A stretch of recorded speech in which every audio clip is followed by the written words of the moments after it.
Okay, welcome. I'm really excited to share my five agreements here with you all. And before I start, I just want to say that we all have challenges that we come through, right?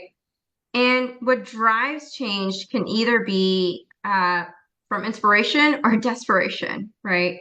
Some of you have actually felt, I need to change, but how do I do that? Or what am I going to get out of it, right? And it's either that someone or something's gonna inspire you, or it's out of sheer desperation. And one thing I have learned that has been said by numerous authors and people in this field is thoughts become feelings, feelings lead to action, right? And so the number one thing you can do is start changing your thoughts. And I think that's how my five agreements will help start shifting the way you think, right? When I look at these agreements, I'm looking at the fact that how do I make vows to myself, promises to myself that are going to keep me in the positive uh, light, positive energy? Because if we're in a negative mindset all the time, we're going to keep thinking negative, negative, negative, right? And you're not going to bat that devil that's on that shoulder off. And so with these agreements constantly on your shoulder, you're going to think about how do I manage my thoughts? How do I manage my feelings? And how do I take action? And so I'm going to briefly go through the five agreements. And then I really want to hone in on two of these agreements, which I have found my clients to really tend to uh, have a challenge with. So, without further ado, let's step into that. And before we really start into that, let's just take a moment because I'm sure we've all had a busy day. And let's just take a few deep cleansing breaths. So, gently close your eyes. Take a nice deep inhale and just let it out. Either a nice comfortable sigh, maybe it's a little bit of a yell, what have you.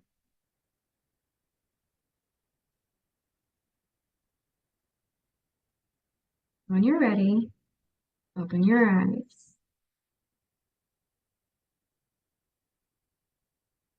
Awesome. How did that feel just to kind of settle in? Give me a thumbs up if it felt great. Awesome. We all have busy lives, right? And we know we can recognize sometimes if we have the awareness where things aren't going wrong, right? And we think, I'll get to it, I'll get to it, I'll get to it. But one of the quotes I love by Mary Oliver is, what is it you plan to do with your one and only precious life? And that's where I share the five agreements to help you start thinking about it. Bring that awareness if you don't have it already, but also the awareness of why can't you execute the change that you're seeking, right? So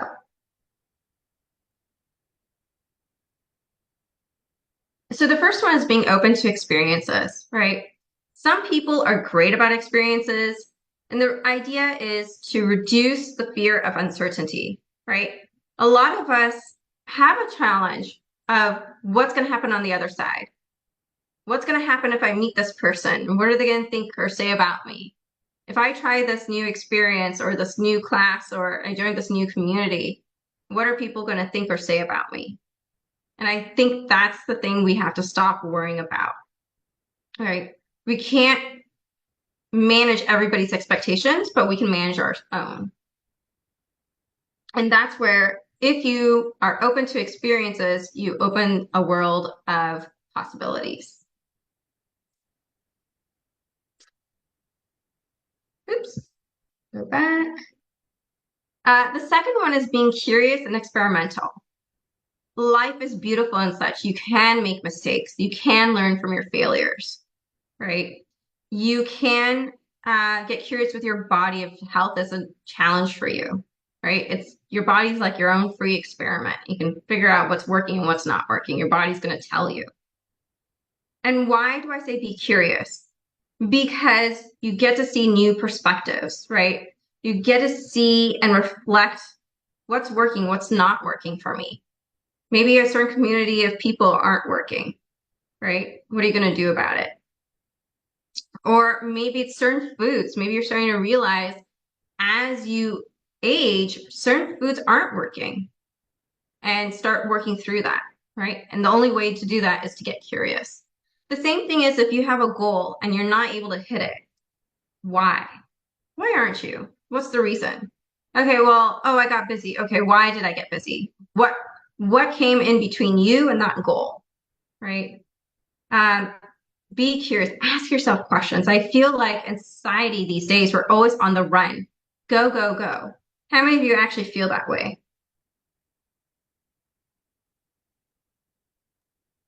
Sometimes.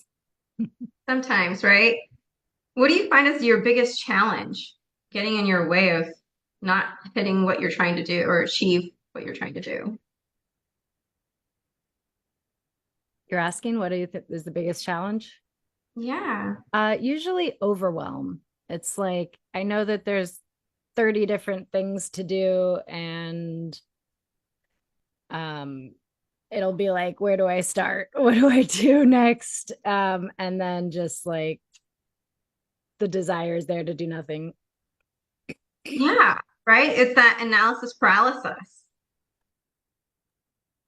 I get myself too excited about too many things. That's my thing. I'm pretty good at managing the overwhelm as a hypnotherapist, but there's just too many amazing things to get into. Oh, I love that. I love how you get excited about a lot of things, and then you're just now wondering, what do I prioritize? Does that sound about right? Exactly. It's like, everything's a priority. That means nothing's a priority. Why do Going we have going back and four forth between two really good options is very difficult, right? hours? Yes, absolutely. And that's kind of what brings me to my next one, right? Having boundaries. Boundaries are the number one thing I find my clients having the most difficult time with, right? It's where do you set the boundaries with the overwhelm? All right. You can have a list of, things to do, but where do you start? Right. Or you have a list of, exciting opportunities. And then how do I prioritize it? Right. And the one thing I tell the clients is know yourself first. If you don't know you and what's going to give you joy first, then you're not really going to be able to communicate the boundaries for yourself. You're not going to be able to communicate boundaries to the outside environment, right? The outside environment can be anywhere from family, friends, peers, colleagues, right? Social groups that you're a part of, peer groups that you're a part of. Um, so it's so key and important. Do you find an area or an agreement you find challenging? I'd love to know.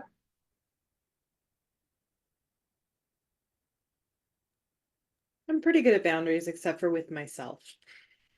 Well, yeah, most people have that problem, right? Yeah. Did you want to say something? Um, yeah, I think that same, like I'm pretty good with boundaries now. Um, but even I can sometimes get overexcited about something and put a lot of time and energy into it, like a social event or something like that. And then at the after it's all over, I'm like, oh, maybe I shouldn't have put so much time and energy into that. Um, but yeah, mostly it's just, yeah, boundaries aren't really the problem for me. Well, that's good. I mean, when I think about boundaries, it seems so harsh, but it's really putting in place, you know, I kind of almost think of it as time limits too, right? It's like you can work on a certain project. For me, it's like I work on my newsletter and I go through rabbit holes trying to find the right images to go with what I'm trying to say, right? And then I know it's like, oh, okay, it's 3 hours have gone by. Oops. I had so many of these other things I needed to work on, right? So when I'm talking about boundaries, sometimes in our lives, our as dual cultures, sometimes we're dealing with family obligations, right? And it's kind of hard to say no to your elders. It has definitely been that way for me. I'm constantly working on boundaries with my family all the time. Uh, Even though I say something and then I kind of get nudged and nudged, and I was like, okay, guys, I'm saying I can't do this. Please understand, right?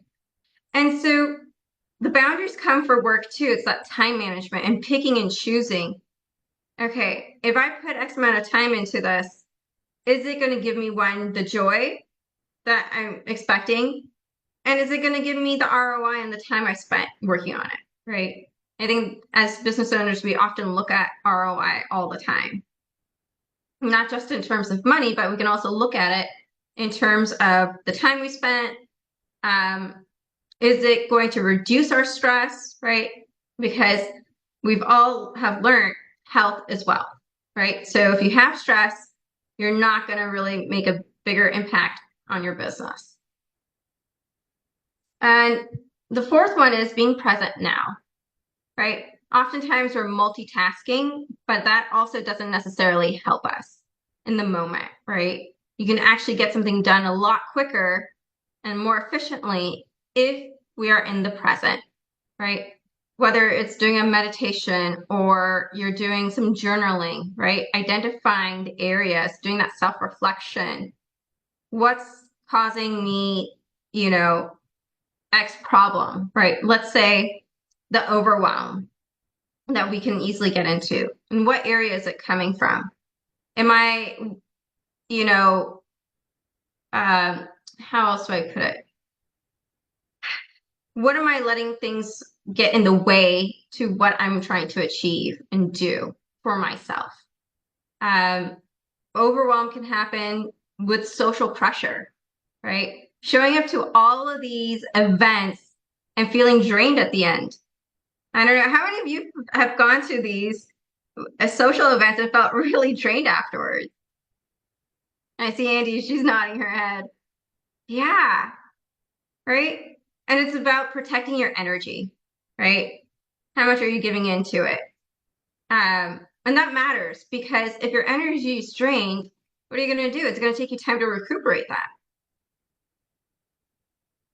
So the idea is allocating as much energy as you see fit. And if it's not working, it's okay to just kindly bow out, right? Because you can protect your energy and move on to the thing that matters the most for you. And the last one I love a lot. It's one of my favorites is my best is enough. I don't know about you, but I grew up often feeling like I wasn't validated and I felt like I needed to be validated by my parents. And as I kind of delved into this work, I started to realize I don't need to be validated by anybody else but me. I have to not put the pressure on myself to show up and be somebody else that I'm not. I don't have to have the pressure. Oh, is this going to look right? Am I going to say the right things? Um, Funny enough, Whitney and I were talking about this before I hopped on, and I have to remember everything will be just fine as long as I believe that I'm putting my best foot forward, right? We often put a lot of pressure on ourselves. How many of you kind of feel this uh, that you're putting a pressure on yourself and you feel like you're not doing your best and you need to do more until it feels like you've done enough? Been there. How does that feel? Yeah. Frustrating. Yeah. Frustrating, yeah. Andy, any you would like to share something?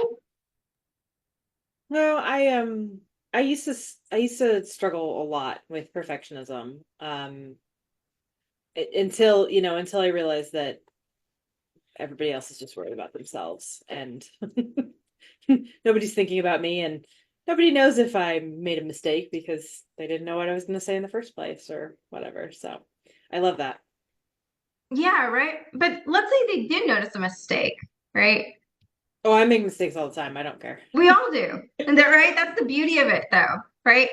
Yep. We're only human. I think we feel like everybody else is perfect, but we're looking from the other side where the grass is greener, where it looks greener to us. But we have no clue what the other person just went through or what they're going through. We often think someone looks perfect or they act so perfect, right? And we compare ourselves. I love this quote that was recently shared with me. Comparison is the thief of joy. And it comes full circle back, right? What are we doing with this one part of our lives that we have, right? What are we doing with this precious life? What do we want to achieve out of it? How do we want to live our life, right? And that's where I feel when we use these agreements as a way to turn around the thoughts that become feelings, the feelings that become action, right? What do we do with all of that to drive towards the goals and the lives that we want to achieve? So, I think that's all I have from part of my presentation, but um, and usually one thing I would love to share is I love doing rituals. I love bringing rituals around these agreements. And for example, for the best is enough, it's finding the ways to shift, like you have said, Andy, right? Appreciating the positives that are in your life. So oftentimes you'll hear people do gratitude or count your blessings. And I like to actually, when I do this, is I want to notice where am I doing the self-criticism? We all do it, right? But if we don't really identify it in the moment, how do we know to switch or reframe our minds? It's so easy to go down the rabbit hole. I didn't do this. Oh, I screwed up. I did that. Oh my God, what am I going to do? Oh, they probably hate what I said. They probably don't like what I was wearing. All sorts of things that come up, right? Um, in our Desi culture, it's oftentimes a lot of the aunties end up gossiping. You know, they want to know, oh, what's your daughter doing? Or what's your son doing? Oh, they went to that school? Oh, okay. And then they'll talk about it to somebody else, right? And so, why does that matter really in the end? You need to stand up for yourself and be authentic. And the only way you're going to do that is self reflection on yourself. Don't compare yourself. You don't need to compete with anybody else. If you're going to compete, compete with yourself, right? How do I make myself happy? How do I figure out the things that give me joy? You can have multiple hobbies. You can be excited about multiple things, right? And that's okay, right? It's, I guess, where you get in trouble is how do I make the time commitment to it, right? And that only you can decide. Only that you can determine the priority. Is this, how's one opportunity going to impact my business in another way? Am I going to get more reach if I go on stage with this person than the other person? Right? Oh, I connected with this other person a lot more. So I'm going to just speak up and be myself wholly and fully. Right? I think there are different ways you know how to prioritize, but ultimately give yourself the chance to live a joyous life. Right? Full of gratitude, understanding, okay, made a mistake. Where did I make the mistake? How do I move on from that? How do I uplift myself? What are the ways I can do that?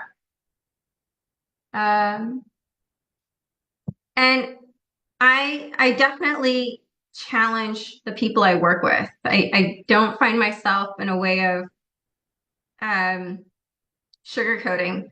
I find that sometimes you need to kind of dig a little bit further and people kind of get a little resistant. And the biggest thing I have found is fear. We all actually know what we need to do, but what are you willing to change? And if you don't change and you recognize what the problem is, what's going to happen if you don't take action on it 3 months from now, 6 months from now, a year from now, right? How's that going to impact you? How's that going to impact your life? How's that going to impact your relationships? So, um,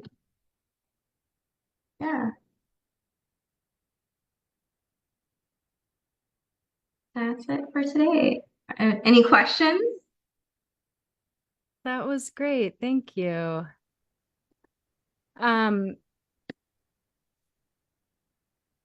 yeah, just thinking about I'm thinking about your ideal clients and like how, the few of us all being coaches, it's but when we start talking to the regular general public, it's like they're really like we struggle with this stuff too. Like we're all human, right? Or I could at least just speak for myself here. But it's gotten so much better over the years. Like I can't imagine being how I was 10 years ago, but I see so many people that just haven't heard this and haven't gotten this education and feel stuck and don't know why. And I just see so much value that you could bring into people's lives. Thank you. Thank you. It's we I've gone through this too, right? We all have a level of fear. Fear is what stops us from taking that action, or fear is what brings in all these thoughts and then these feelings, and then it's zero action, right? Or we'll start and then we're like, I started it, and then I don't know, can I get back on track? Oh my gosh, that's too much work. But if it is a goal that you have in mind and you know it's going to be something good for you, maybe it's a health goal, maybe it's a business goal, right? We all have different types of goals. Maybe it's a financial goal, right? If you keep thinking, oh, I can't, or oh, I can't invest in myself, why can't you invest in yourself? What's going to stop you from that? You can go spend money on that new makeup. I have friends who love makeup a lot, right? You're gonna buy that latest and greatest that came out from, I don't know, Rihanna's now got products out, right? And it's like, or you'll buy that latest cool purse. I don't know if it's the who has a favorite name brand purse, right? You're gonna spend money on all of these external things. But what does that external thing get you versus actually investing in yourself, in the mindset, right? A lot of what drives what we actually do, it all comes from here. And I also believe it comes from the heart too, right? And if we can align these things, right? And using the five agreements as that foundation to drive your action, then you can invest in yourself. You can overcome the fear. Yeah. What made you pick these five agreements specifically? Yeah, great question, Andy. Because I once upon a time was not open to experiences. Uh, I always made an excuse to not be curious. I've always been curious, but I was afraid to experiment. I was always doing these what ifs in my mind. I'm like, oh my God, I need to shut that up, right? All these what ifs, oh my God. And it's like every time I had expectations, I always felt let down because my expectations weren't met. And when I started pivoting and thinking about, oh, what if I got curious and just ventured that way, right? Oh, but what about these people? Oh, these new Indian people that I'm going to meet. How are they going to be? And I was like, I don't need to worry about that. I know who I am. Either they'll welcome me or they won't. And if they don't welcome me, that's okay too, right? The boundaries, it has been a struggle, a lifelong struggle with my family. I'm like the supporter in the family, and I've always struggled, whether I lived at home, out of the home, came back home. Uh, Boundaries have always been a difficult thing with my family, and I am proud to say that, I put up boundaries and then things get evolved, and then I have to put up new boundaries. And it's okay, actually. Um, my parents are aging, and it's my responsibility to take care of them, but it's also my responsibility to take care of myself. Because if I don't take care of myself, I can't take care of them. And that's been a hard lesson for me. It has been quite a difficult. Being present, I used to be scatterbrained. When I get overwhelmed, I get scatterbrained or I have analysis paralysis. And when COVID times happened, I met this incredible meditation teacher. I kid you not, I could not meditate before I met this teacher. And that's how I start to realize I got to slow the things around me. When I slow things down, I can then focus on the things that matter. And the last one is my best is enough. Um, it was a hard thing to start believing. I always felt like I was never enough. Always. It was like my number one struggle. And it took time to start believing. I've always created this pressure looking at how perfect somebody else is or how perfect somebody else's life is, right? And I want that too. We all do. It's nothing wrong. But I'm actually not that person where the grass is greener on that side because my entire background, my life experiences isn't the same. And that's also okay. And having to realize I am a unique person and whatever I do it with my best intention and with my love. And when I started teaching myself the components to my best is enough and realizing what that is, again, it goes back to self love. Without that self love, it was very difficult for me to realize I am enough. Yeah. And having the courage to talk about it. Yeah. It's funny when I think about these cross-cultural aspects. I'm wondering, what do you find is are there certain portions of this that are more challenging for the women you serve, if they're still in India versus maybe like in America, or do you just work with women here? No, I work with everyone globally because, you know, I have people I know in India. I have a best friend out in the UK. When I first started working with her, she was like very skeptical about coaching. She's like, "What is this? I don't understand." Right? Yeah. And what she started to realize is she needed to work on her inner self-critic majority of the time, right? So she's out in the UK, but this concept of working on yourself wasn't really prevalent at that time. And then I have family out in Australia. So I think the cultures, it's everyone's going to go through something similar, right? Maybe it's the family obligations, maybe it's the work environment that you're at, or your colleagues, or your peers, or it's the different social groups. You're in it because your friend's in it, or you're going through something and your friend can't quite understand what's wrong with you, right? And so what it is I end up almost always seeing someone feel isolated or judged, or they're afraid of what other people are going to say or think about them. There's a lot of that happening. And it's hard to shut that off. It's that programming we grew up with.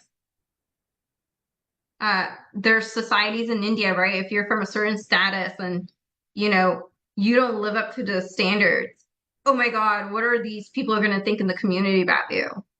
I hear that all the time, right? Oh, you didn't do a traditional Indian wedding. What's up with that? Okay, so how does that matter, right? If Yeah. you're invited to someone's wedding, and I bring a wedding up because I just went to my cousin's wedding and she's Indian and she married an Indian guy and it was an interesting way of how they blended the Indian wedding but she wanted an American wedding, right? And in the end, to me, it was like, this was beautiful. Like, how did she come up with a concept to make it so beautiful, even though we don't follow the Western culture, you know? And so that's the other thing is having to find the way that works well, right? Take pick and choose and adapt to the different aspects of the culture that resonate with you. Another thing to add is I grew up Hindu and I don't necessarily say I practice Hinduism. I will with my family, but I'm also starting to follow some things in fellowship. I have a hard time at it at home. My dad doesn't agree with this. That's some sort of a pressure on me, right? But I'm not seeking his approval because I know what I'm receiving from, you know, God's word and we're, learning about the different concepts in the verses that are from the Bible. I know that it's only there to help me grow. And so when you look at these dual cultures, right, what we go through in life is pretty much the same as everybody else. It's how you are going to think about it, how you're going to feel about it, and how you're going to act. And what you need to take that resonates with you and kind of disregard the rest that doesn't, even though that's the challenge. Yep. It's an inside job, right? Always. We're constantly evolving. Who we were yesterday may not be the same person as we are today because of the different experiences.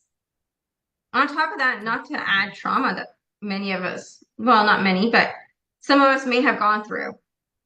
We all go through different traumatic Yeah. experiences, and that shapes our perspectives too. Mm-hmm. All right, I'm gonna end the recording. Okay.